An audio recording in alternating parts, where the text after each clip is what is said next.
Yun na nga nagpang-abot rito yung kabit at saka yung legal wife. Okay. Panoorin nyo mga chubos. Taka na kulit eh. Panoorin nyo.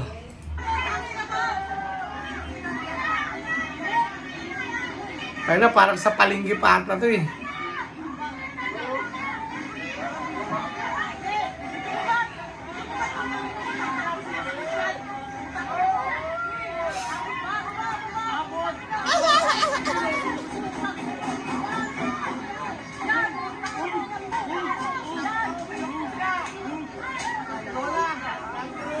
Tang inang sama naman ng mga tao na to.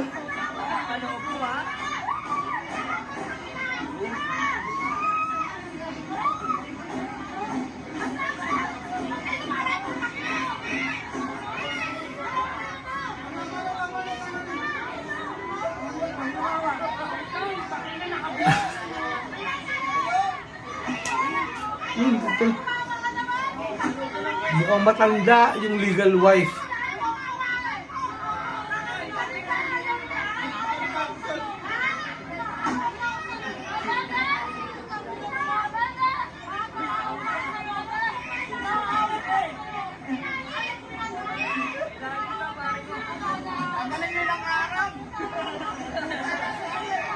Kanina kaharang.